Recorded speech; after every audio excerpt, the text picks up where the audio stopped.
So today we're continuing in our series on the Velveteen Principles. And if you haven't been here, don't worry. We'll catch you right up. But they're the principles that, when we use them, they support us in our quest to becoming real. They're the principles that, according to the author of the Velveteen Principles, she said these are put forth in the children's story, The Velveteen Rabbit. And if you're familiar with that story, the Velveteen Rabbit wants to be a real bunny. And for us, maybe in the spiritual community, being real means not only living and showing up as who we truly are, but that living and showing up and knowing who we truly are is the soul. It's living and understanding who we are at our deepest level, expressions of God. And allowing God, our inner light, to guide us, to direct us in how am I showing up in this world. But to do that, to show up as whole, to be who we are in this world. And whole is just that, knowing at your inner self you are whole and complete. Nothing needs to be fixed or changed. But sometimes in our outer selves, maybe it's not so much how we would like to be. We make mistakes. Maybe we're not perfect. And being perfect, trying to be perfect, is the fastest way to take you away from being real. Amen, right? No, we kind of know this, right? But I have to tell you, so I'm wearing white pants today. I go in my car to come here, and I have this roller bag suitcase. I take it out of the car, and roller dirt all over my pants. I thought, well, this is just perfect for today. We're talking about, but I kind of washed it off, but don't look too close. But anyway, so I found some imperfections that showed up in various church bulletins over the years that I am going to share with you. First one is Thursday night, potluck supper, prayer and medication to follow. Remember in prayer the many who are sick of our church and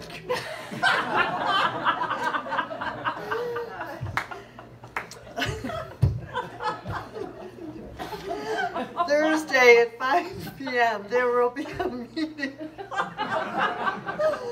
Oh gosh, of the Little Mothers Club. This is really imperfect, so you might just poke me or something so I have some pain. Okay, Thursday at 5 p.m. there will be a meeting of the Little Mothers Club. All ladies wishing to all ladies wishing to be little mothers will meet with the pastor. Will meet with the pastor in his study. Okay. The Scouts are saving aluminum cans, bottles, and other items to be recycled. Proceeds will be used to cripple children.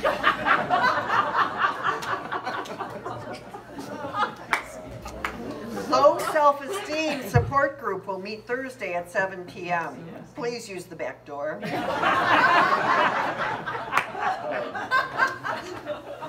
8th graders will be presenting Shakespeare's Hamlet in the church basement Friday at 7 p.m. The congregation is invited to attend this tragedy. I should let you. Can you do it? Okay. I'm just going to try and get through a couple more. Our next song is Angels We Have Heard Get High. Don't let worry kill you. Let the church help.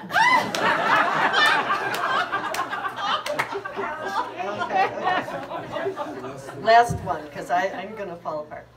8 new choir robes are currently needed due to the addition of several new members and to the deterioration of some older ones. Okay, one more, I can't help it. The senior choir invites any member of the congregation who enjoys sinning to join the choir.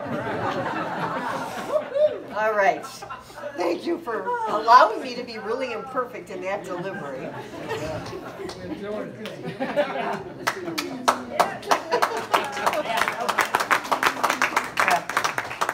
Oh, so yeah, I should let you not know. So last week I shared a story about one of my teachers, Ellen Grace O'Brien. And she went from feeling like she just didn't belong anywhere. She felt like she didn't belong with her friends, her family. But then what happened was there was a sudden moment in her life where she did. She felt like she belonged, that she had a right to be here. It came after a long time of spiritual study and practice. But in that moment, what allowed her to feel, to know that she belongs here as part of the human community, what happened to her was she was able to let go of her never-ending quest for outer perfection. She learned, and she attributes it to grace, she learned that she could embrace herself and her life just as it is, with all her challenges, her mistakes, and her struggles. She says she stopped fighting with herself. She stopped trying to be somebody who had it all together. She stopped trying to improve herself, and her world opened.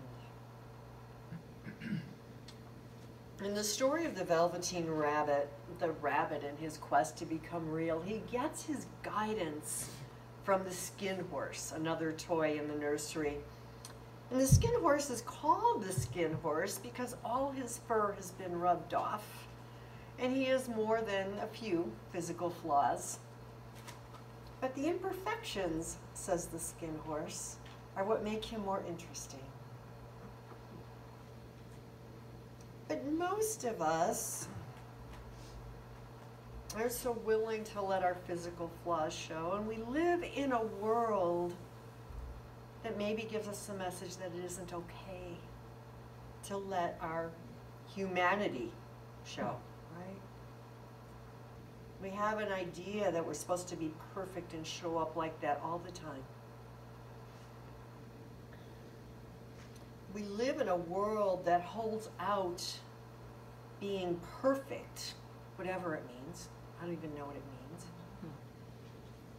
It's held out as something to be achieved. But it's a standard that is impossible to achieve. The reason is, when we are trying to be perfect, that is the outer self, or we could call it the ego self, that part that doesn't know of God, doesn't believe who you are as an expression of the divine.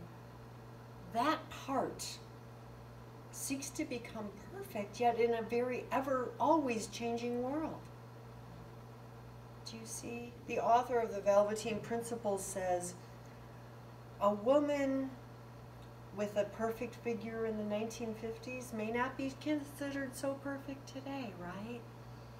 So if we are trying to be perfect from the definition of what ego says, we'll never get there because it's always changing. And ego doesn't think we are ever enough, right?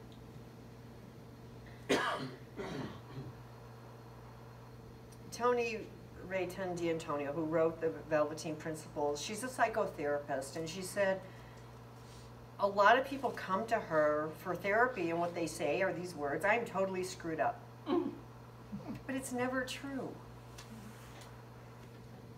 But the problem is we feel that way, and maybe we've used those terms ourselves to describe ourselves. The problem is we are much more attuned to what's wrong with us than what's right. We don't pay a whole lot of attention to what we do well. We don't pay a lot of attention to our gifts and our strength, really, which means we're not paying a whole lot of attention to who and what God put us here to be. We don't pay attention to our divine qualities. Instead, we look at where we're not quite measuring up by some made-up standard. The first time my mentor, Beth Ann Suggs, was here, she's a Unity minister, maybe about 4 years ago. And one of the exercises she put us through was to have us write down 5 people we admire. It could be anyone, living or dead, famous or not. And then she had us write down the traits that we admired in these people. Whatever it is that stands out for you and the people that you admire. And what she told us, you see those traits because they are already in you. They're not something that you have to get to. You already have them.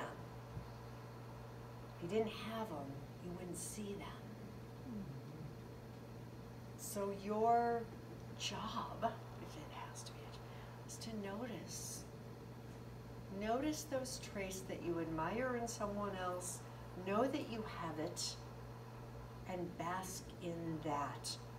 Let yourself anchor in that and know that is what is seeking to express through you, as you, and into this world.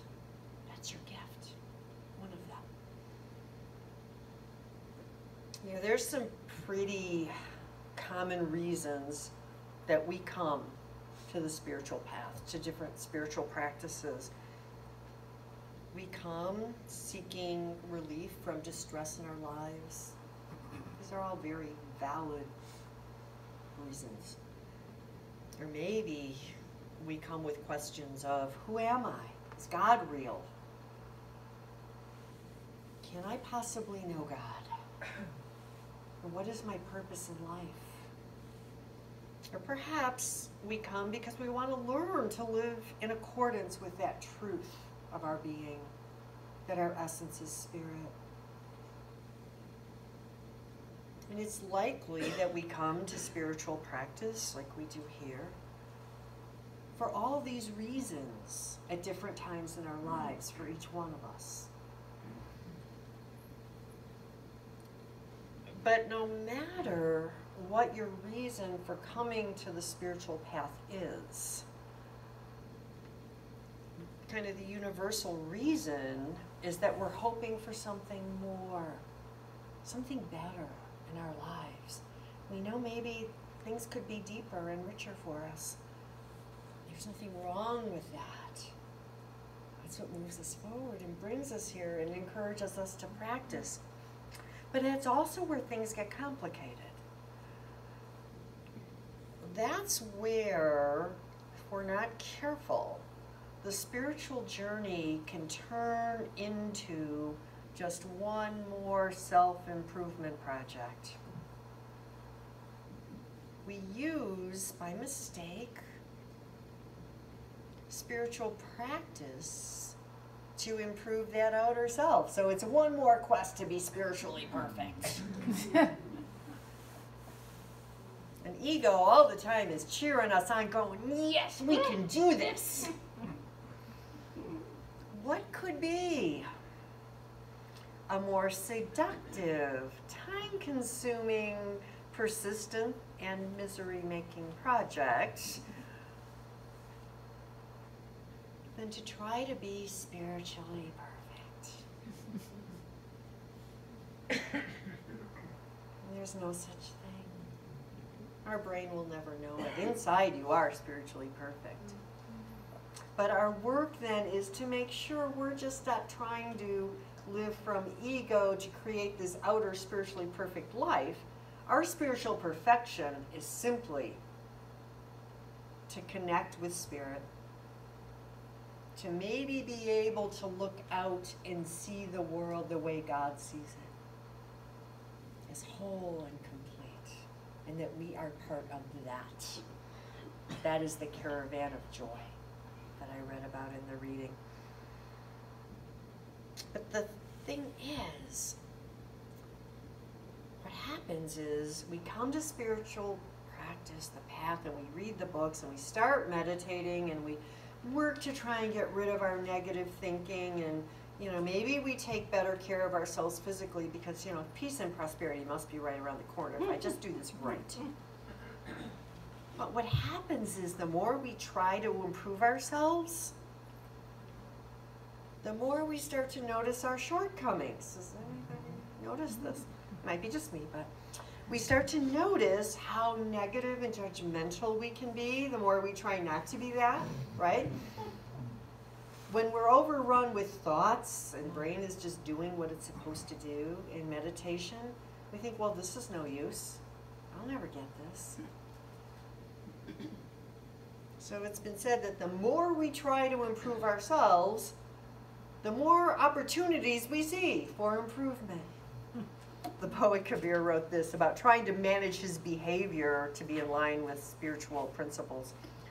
He wrote, "I pulled back my sexual longings, and now I noticed I'm angry a lot. Gave up rage, and now I notice I'm greedy all day. I worked hard at dissolving that greed, and now I am just very proud of myself." So the only work for us is to ask ourselves, what am I identifying with? Am I identifying, in this moment, with the false self? The part that has to present a perfect picture to the world with no dirty marks on her pants. Am I identifying with that perfection-seeking, never enough part of me? Or am I looking out from my wholeness, from that real self, that self that never changes, that cannot be imperfect, that part that loves you, that holds you, that blesses you on this path? That's where we want to look from. When we can do that, theologian Richard Rohr says, we can forgive and accept our imperfections and those of the whole world. And he says, I wonder if that is the main point. That is not the main point, to be able to see the world and ourselves and allow and embrace all our imperfections and the imperfections of those around us. That's the point of it, to see as God sees. And when we look out from our wholeness, just remembering who we are, that's all it is, we find being kinder, less negative, more peaceful, more courageous, all those things that are part of you, they come more naturally. And if your monkey mind right now is saying, I don't know how to do this, I don't even know what she's talking about, you do. You do. It's in you. Any moment when you felt completely present, that's it. That's it. And that brings us to another principle. Being real is being generous. So the biggest crisis in the book, The Velveteen Rabbit, it's when the boy gets very ill. He has a very high fever. And as he holds on to the rabbit is being burned. But the rabbit is concerned only about the boy. So he stays, despite his discomfort. because he knows he has an important role to play. It's been said that generosity is doing all the good you can by whatever means you can. So it can mean offering emotional support to someone who needs it. It can mean encouraging another as they move forward in life. It can be giving in a material way. See, all these things, this generosity, this is acting from the God in you, and it feels really good because you're doing what God does.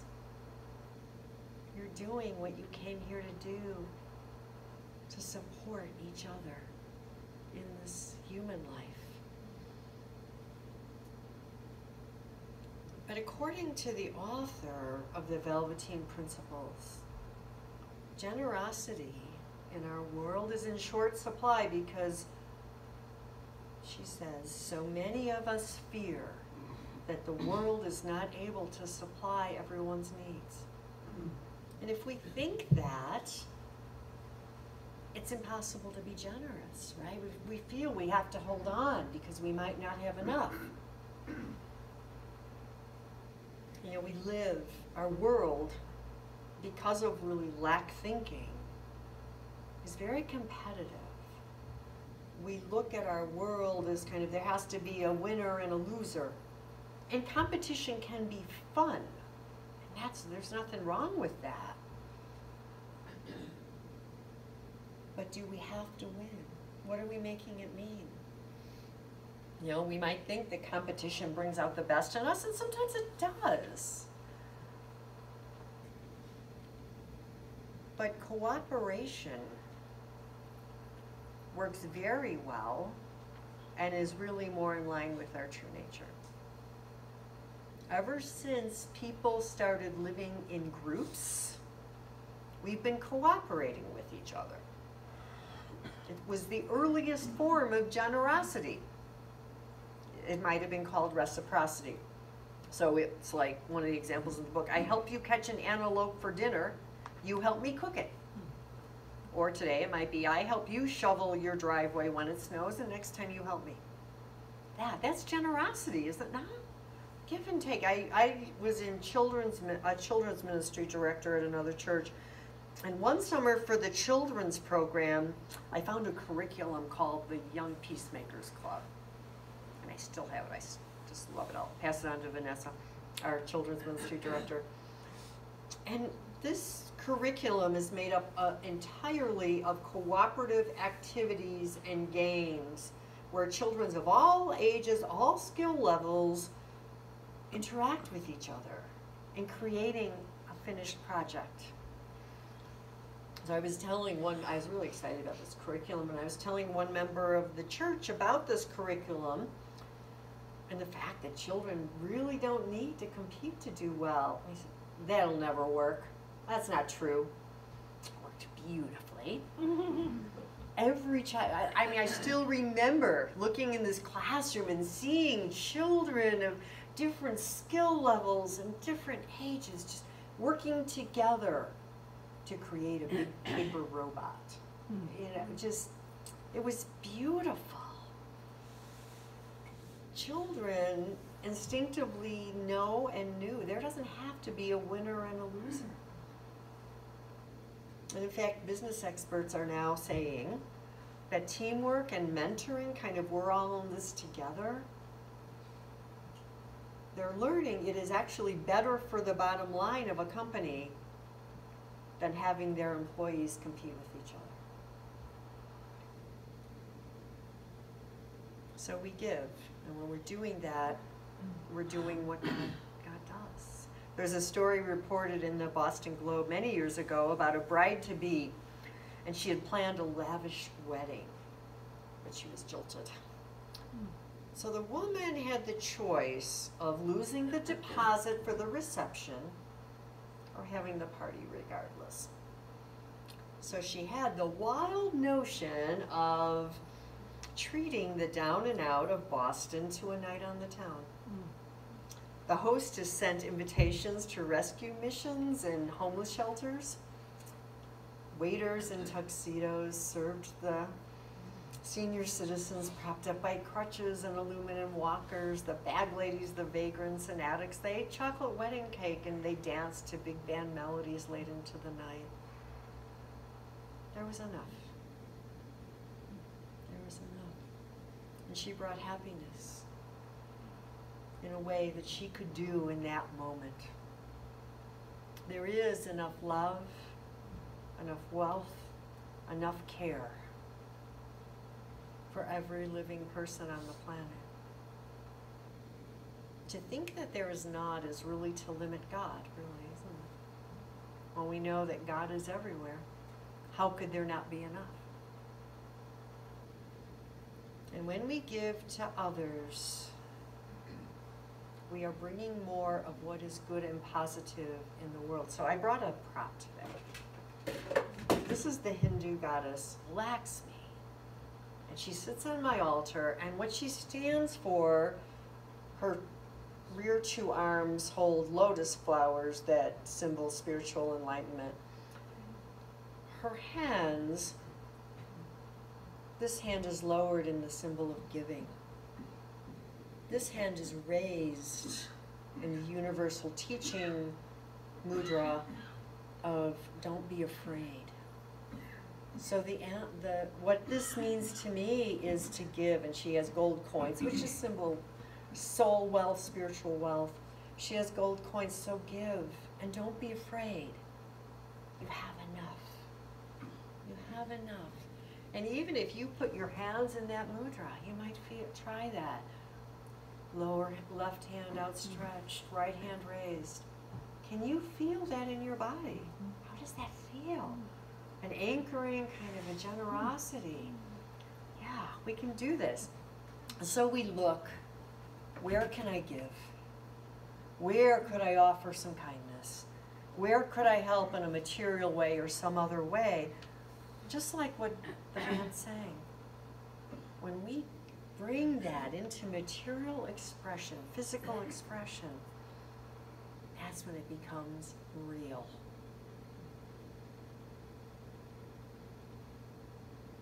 So we give from our true selves, and it leads us to the final principle for today, and that one is of gratitude.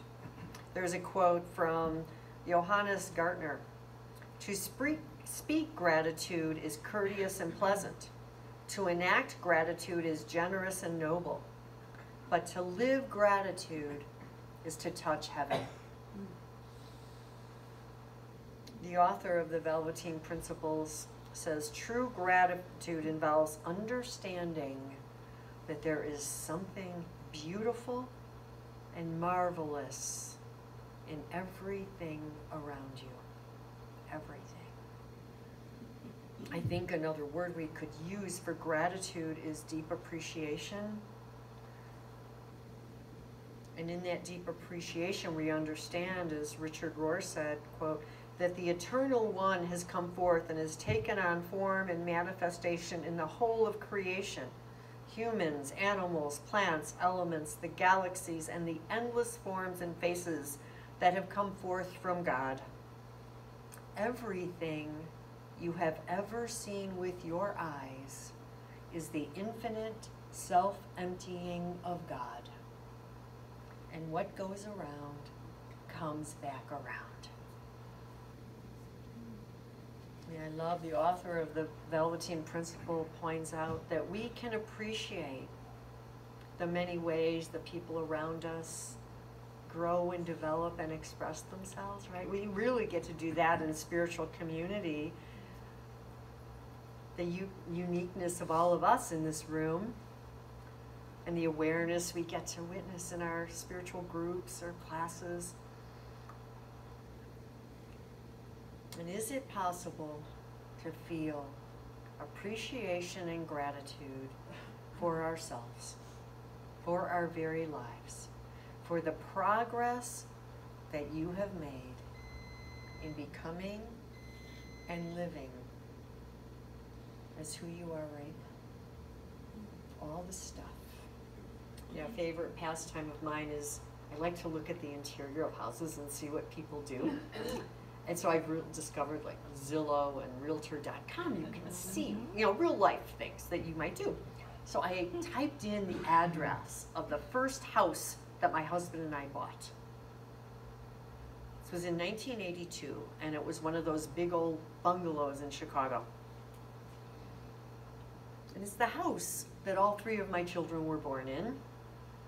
And there were pictures of it from the last time it had sold just a couple of years ago. Well, my husband and I are no longer married. The children have grown. I looked at those pictures and I felt such a deep gratitude that could only have come from God for not only what my life has been, but for what and where I am now. And it helped me to be open to what's next. You know, the practice of gratitude or appreciation actually leads to changes in our brain chemistry, leading to the habit of noticing and appreciating more and more things that you have. So the practice is simply when you feel gratitude or appreciation for anything, something, a friend, a mountain, anchor in how it feels for 15 seconds. Just feel it in your body. You're changing your chemistry to see more of that. You start to notice more of what you have to be grateful for. So, next week we will end this series, and we'll also end it with what we do every year, the rose blessing, which we do on Palm Sunday. I think it's one of our most sacred practices that we do. So that'll be next week. But until then, let's know of our wholeness. Let's try and remember that we have enough. Remember that we can give. Remember that we can be grateful. And when we do all of it imperfectly, let's accept ourselves for just where we are. Because we too are enough, no matter what it is. Namaste.